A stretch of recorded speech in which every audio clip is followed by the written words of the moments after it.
Welcome to AI and Aristotle, Moderate Realism in the Age of Artificial Intelligence. The purpose of what we're going to be covering today is to really look at what moderate realism can tell us about how to use artificial intelligence, AI. To do that, we're going to ask some questions about knowledge, because there's a lot of discussion about new knowledge and AI bringing us new knowledge and so on. And that, I think, reveals a misunderstanding of fundamental questions like what is knowledge. So we're going to be looking at what is knowledge. We're going to contrast that to what AI can achieve. And we'll then apply that to the question of education and perhaps the social value of education. So let's begin. First of all, artificial intelligence, so-called, is really a belief harvesting tool. What do I mean by that? AI systems gather text and process it in a way which does mimic human reason, human intelligence. But it gathers text from various sources. It harvests it, processes it, and produces text as a result, hopefully as a sensible distillation of what it was given. Let's look at what the sources are. The common sources is the internet, and in some cases other sources, say particular industry reports, business files, whatever. So you have two primary sources. What does the internet hold? It holds text primarily, and we hope that most of it is correct. It's true. We can put a tick on it to say that it's right. Unfortunately, on the internet there are also some items which are not reliable, or at least dubious. But they all look like text. They're simply there competing for attention. When we move to other sources, say sources supplied within an organisation or what have you, we find something the same. We aim to have reliable text sources, but in amongst that there will be things which are dubious, if not outright incorrect, perhaps lies, perhaps ignorance, what have you. What can AI do to identify the good from the bad, apart from simply weigh the volumes of the green ticks versus the red crosses? Really can't do anything, because this question of what makes something reliable has been lost, and it's been lost almost across our culture. We now have huge question marks over what is true and what is false, and whether true exists or not. And if we're using this variegated collection of text sources to derive our AI product, the AI product will only be as good as the sources it uses. This forms the major problem. I'm describing AI as a belief harvesting tool, because whatever sources we use, they get to have the status they have on the internet or maybe within an organisation because they are believed to be reliable. In some cases, possibly they have less honourable sources, but we'll say at least we don't know whether they're absolutely true, reliable, ignorant, or perhaps even malicious. AI has considerable difficulty discerning that distinction. How do humans do it? Well, we have to look at the question of what is distinct between simply taking text ideas or the opinions of others and actually give us something like knowledge. So the first question is, what is knowledge? Plato gave us an answer to that which has been accepted for most of the last 2,500 years. And in fact, even since it was supposedly challenged roughly about 60 years ago, a critical look at the challenges revealed them to be pretty flimsy and usually, certainly, unduly coloured by ideology or self-interest. Justified true belief is a reliable definition for knowledge. Let's go into that a bit further, and we'll do that by starting off looking at belief. So after all, we're talking about belief within the AI context. Beliefs. Beliefs are statements that are carried in the mind.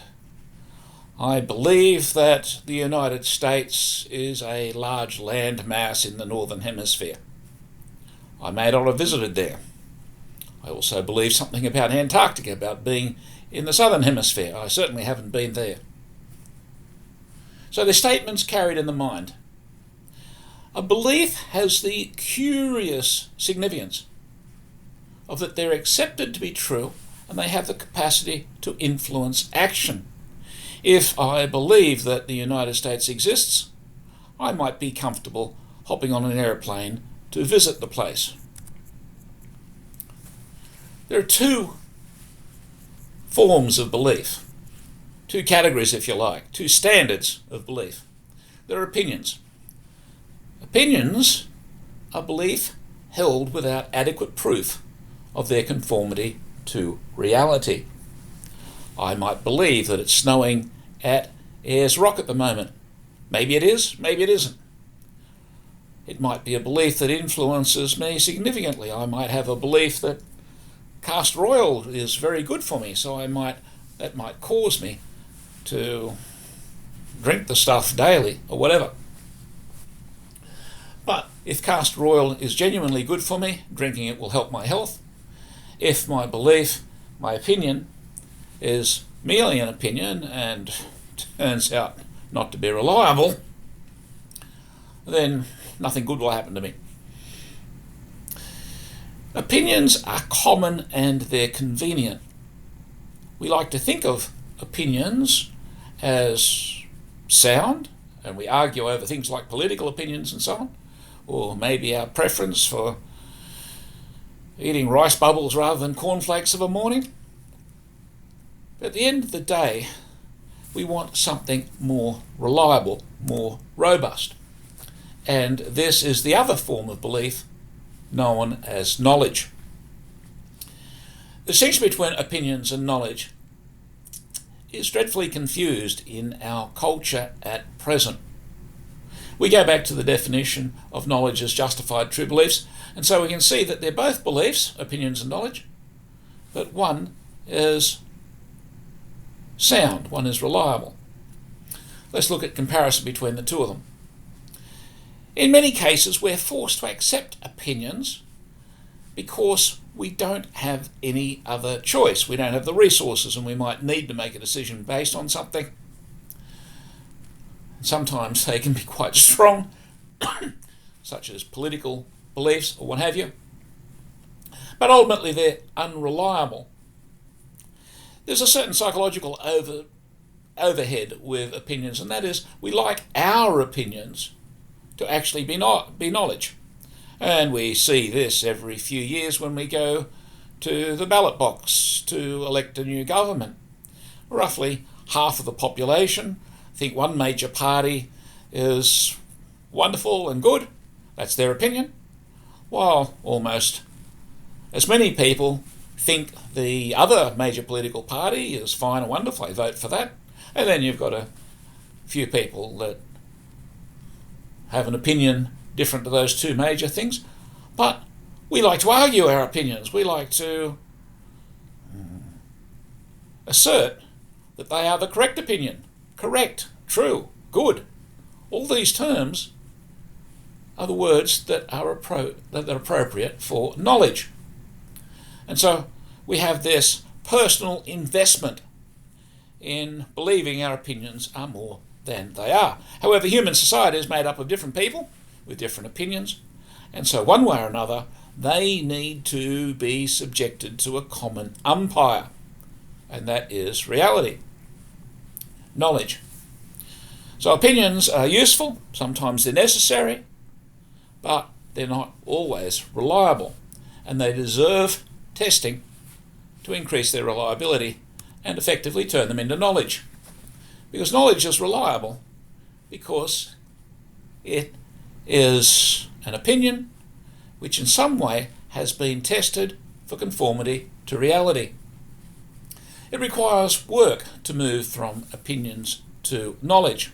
Often there's a psychological overhead. We've mentioned the psychology of pride and so on with our opinions, and there's a certain amount of self-interest that can be influenced. If my parents were, or I'm a coal miner or what have you, I might be more inclined to vote on the left of centre. If I'm a business owner, I might be on the right.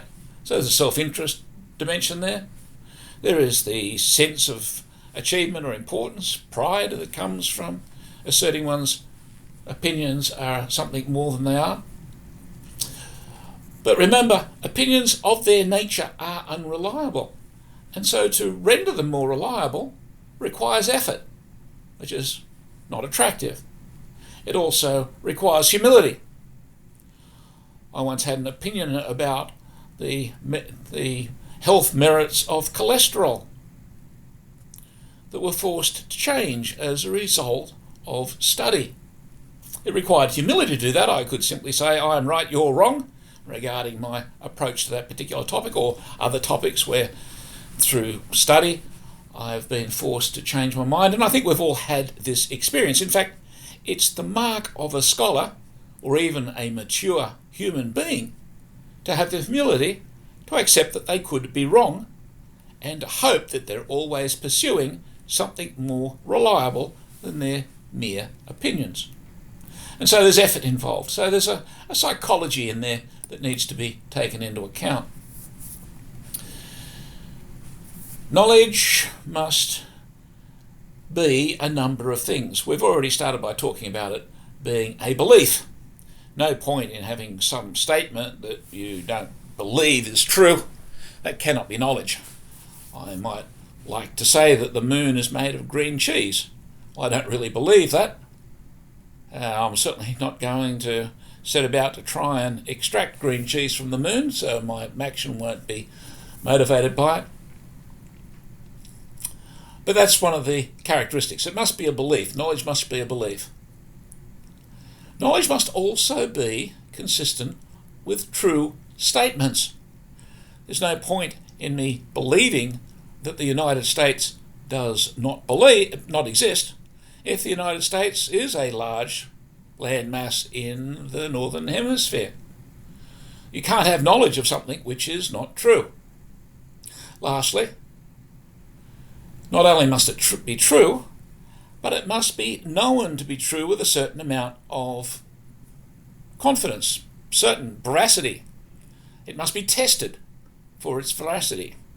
There's no point in perhaps saying that it's snowing on Ayers Rock and then finding that by some chance accident once in 100 years or what have you, there is snow out there, and then saying that's knowledge when it was only really a guess. So these three characteristics necessarily define the necessary conditions for knowledge. And so we have a number of possibilities here. A statement which is not believed cannot be knowledge. A statement that is not true cannot be knowledge. And oddly enough, even if a statement is true, if it's only accidentally true, it's not knowledge either. We have names for these. If something is not true but is still believed, well, that's likely to be an opinion. And if something is only accidentally true, we can't put it in a textbook as knowledge because it's merely a guess. I don't have any justification. I want to now move to looking at this question of the relationship with reality. And here I want to consider where we exist, and that is amongst reality. There is a certain recreational merit in imagining that the world around us doesn't exist. That's the sort of thing which is easy to do over a glass of good wine in a comfortable room in the evening.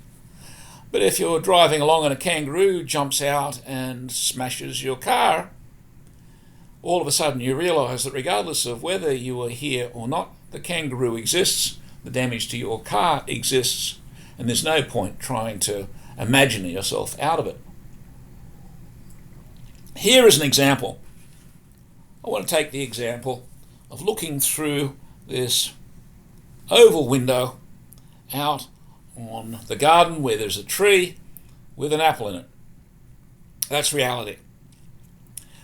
That's reality regardless of whether I'm looking through the window or not, whether anybody is aware of it or not.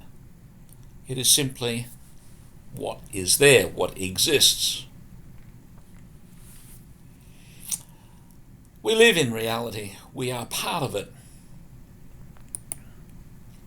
However, when we come along, and here we have some interested observer coming along to the window, at first they have an empty brain.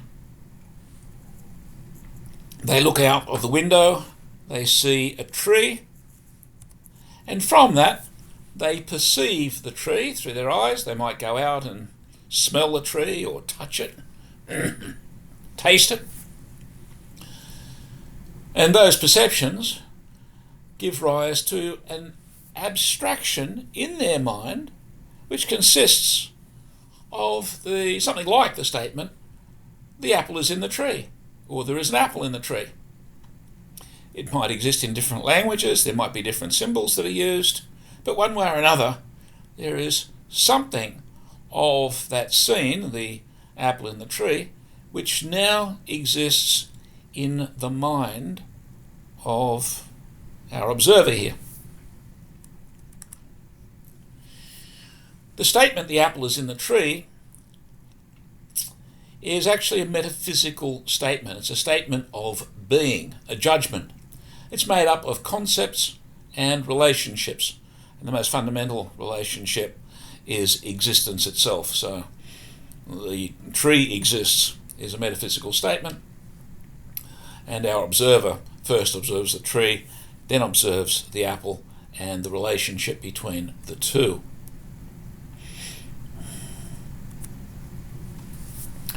The question now can be asked, does the statement accurately map reality? Reality, as we've described it, doesn't consist of the apple is in the tree. It is simply what is happening in the garden. Doesn't need words, it's not in English or French or German. But this is what is convenient to carry in the mind. The question is, does the statement, there is an apple in the tree, which is now carried in my mind because I've looked out the window and seen it, is it real? Is it accurate? Is it true? So now we can look at the question of truth. When we're concerned about the accuracy, the reality of the statement, see, the statement will never be reality. It's simply a mapping of reality. It's a statement that I can carry in my head. A lot more convenient than carrying a tree in my head. Just the statement. If the statement has some correspondence to the reality, then we say that it's true. And that is a very important statement. It also gives us an understanding of what truth is. Truth is the measure of the conformity of a statement to reality. Now, this is an important definition. Truth is a measure of the conformity of a statement to reality. Because what it means is that truth is found. It's a judgment. It's not made. I can't decide that there is an apple in the tree if there really isn't one. I'm simply wrong, either through ignorance or malice. Let's take this a little bit further. Let's consider science. We'll also start here with reality. We've talked about perception and abstraction. And there's a process, a triple level of abstraction that takes us from perceptions, which are simply patterns of colours or tastes or whatever, and it leads us down to relationships and forms. And we can go to Aristotle and Plato for an understanding of the forms and the importance of relationships. The important thing here is that these statements of relationships are still ultimately abstracted from perceptions, which are themselves taken from reality. And even if I make a mistake, I look out and I see what I think is a tree, but it's only a cardboard cutout or what have you, I can use other perceptions to reinforce, to verify, to confirm that my perceptions do conform with reality.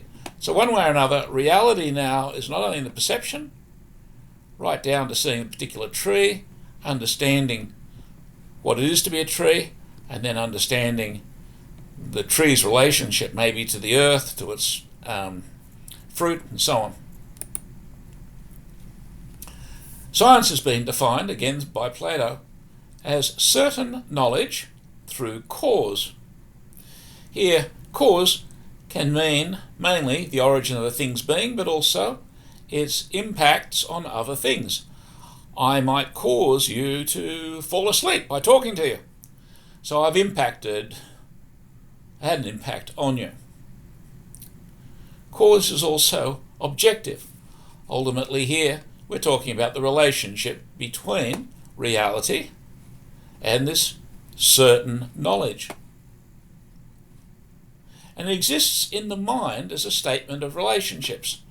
We are interested in reality, it's part of our nature as humans, but we process that in our minds as words, as ideas, as relationships, sometimes as pictures, but also with a close relationship to existence. Now, humans are very good at this process. Humans can abstract from perceptions to relations. They can assess the reliability of statements as maps of reality, which is a very important process to be able to know whether what I'm talking about is in fact in conformity, is true, in conformity with reality. We can also synthesize new relationships from previous knowledge. And this is one of our favourite occupations mentally. And lastly, we can identify tests to verify the conformity to reality, that is the truth, of new synthesized statements. And so when I work out some new way to grow a tree or to pick the apples or what have you, I'm doing this because I can test whether those things are going to be likely to work in a number of different ways. That's what humans do. That's what we might even call our intellect, our intelligence, our minds. Now we'll compare that to this artificial intelligence. What can AI do for us? Well, first of all, that abstraction from reality is difficult. And when we take out those things that only humans can do, we come back to our first observations about AI as text harvesting devices. They can synthesize new relationships for previous knowledge, they can improve our writing skills, they can do a number of wonderful things, give the impression that our lips are moving from a still image or what have you, imitate our voice and so on, but they're synthesizing new relationships from previous knowledge. That's what AI does. The several other tasks are actually not included. That's a concern for educators. Even worse, when we talk about synthesizing new relationships from previous knowledge, because AI is merely taking those statements, those beliefs, not necessarily knowledge, from its various sources, from the internet and other places, that may or may not be true. In other words, they're either knowledge or perhaps only opinions, or even worse, some malicious untruth. AI can only synthesize new relationships from previous beliefs. And so its conformity between reality and the statements we're making about it becomes highly suspicious. Let's apply this to the task of education. In education, what we're doing is taking the accumulated knowledge of our culture, of our history, of humanity in general, our intellectual patrimony, which has been built up literally over centuries or millennia through discovery and hard work. And so we have various people who have made discoveries where they're visiting Mount Everest or working out whether the Earth goes around the sun. And they have given us our intellectual patrimony. We don't stop there. That might take a lot of work. Education, properly considered, is the imparting of previously obtained knowledge into new minds. And so rather than go out and discover what the view is like from Mount Everest ourselves, we can simply learn from somebody who has been there.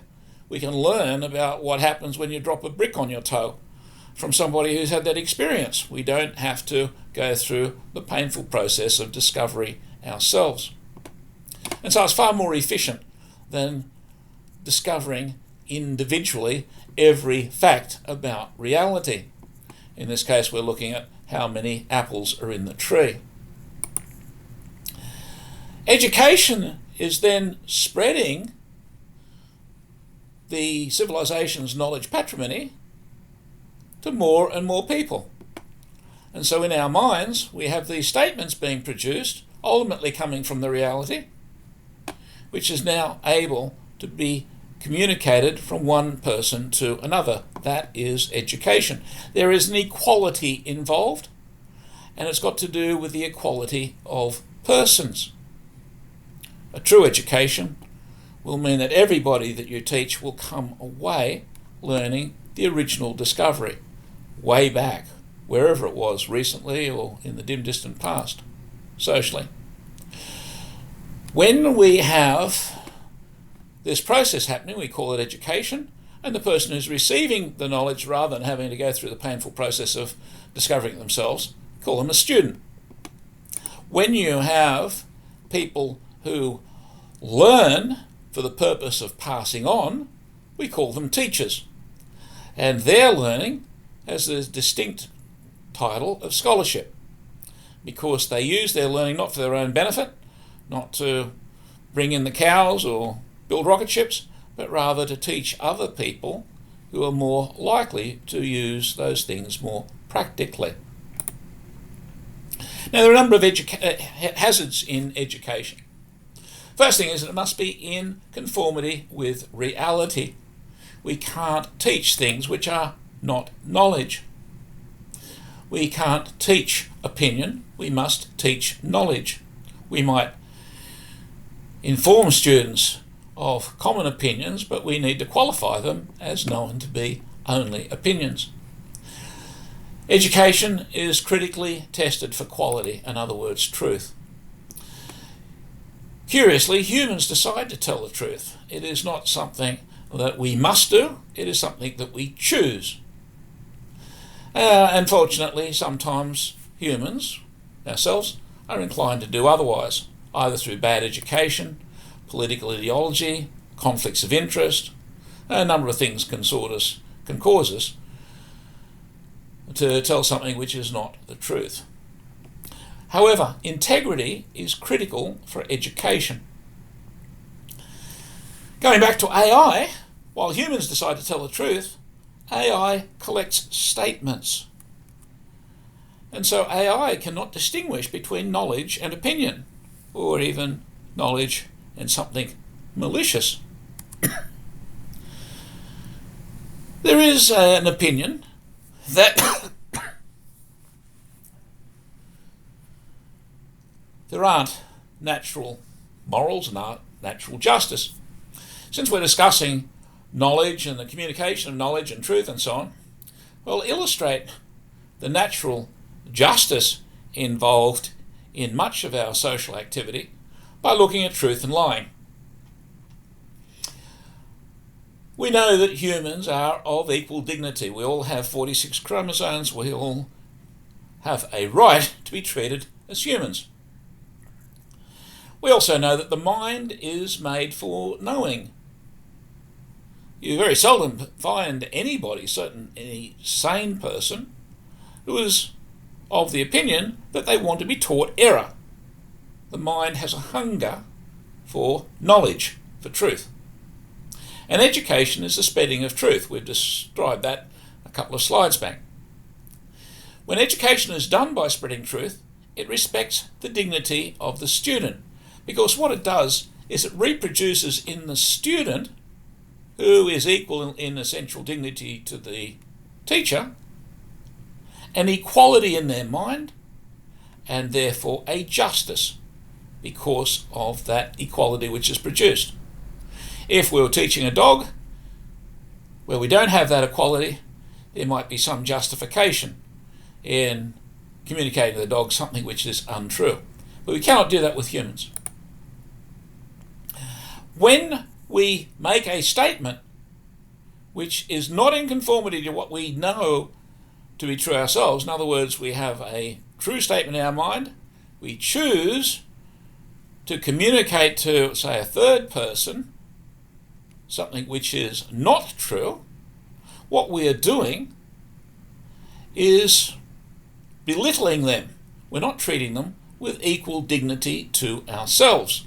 Because we know there are 3 apples in the tree, but maybe because we're greedy and we want to eat them all, we are telling the person, don't worry about that tree, it doesn't have any apples in it, go off and get a banana. That is an injustice, a lie. Communicating untruth violates the dignity of the student. It is naturally unjust and immoral. And it's certainly the antithesis of education. When we look to using AI tools, because AI cannot tell, it doesn't know truth from lies. It only deals with statements, not with reality. And so it produces a major danger for education. From this, we can move to certain conclusions. Students should be taught to discern the truth and not rely on AI-generated text. This requires a conventional education. Furthermore, students must graduate with knowledge in their heads, because it's only with knowledge, statements that conform to reality, truth, that they can have the discernment to be effective, because they're carrying on our culture's intellectual patrimony, and that, after all, is why they sought the education and what they intend to use in their future lives and careers. AI is nevertheless an extremely valuable and powerful tool, and so students should be taught AI usage skills where appropriate, but as a tool that requires responsible oversight, not as a replacement for learning. And this hinges on being clear with what knowledge means. So the terminology must be tightened, which at present is rather vague, because we are a long way away from Aristotle and Plato and these very simple, common sense definitions which are so much a core of education, especially knowledge, but also related concepts including truth, science, and so on. And lastly, we can conclude that assessment must avoid treating AI-generated text as student work. There are a number of other conclusions that we could make, but getting the foundations right, an understanding of knowledge, how it relates to reality, what the limitations of AI are, will be vital in us navigating through our society's transition into the widespread usage of it. Thank you very much.